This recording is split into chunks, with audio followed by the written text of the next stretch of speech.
দেখো বন্ধুরা, এখানে ক্যাটফুট রেখেছি। বাঘা কীভাবে কেরামতি করে ক্যাটফুটটাকে বার করেছে।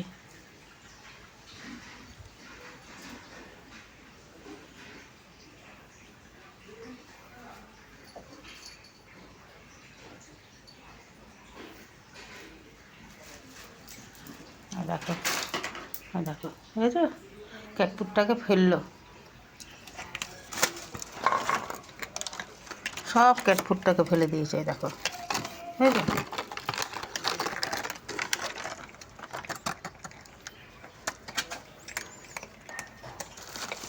এই যে দোকানে এনেছিলাম, একখানা পুরো একদম কামড়ে কুমড়ে খেয়ে নেবে। এটা উপরে উঠিয়ে রাখি।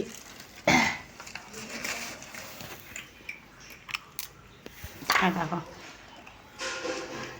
কি চোর, হ্যাঁ।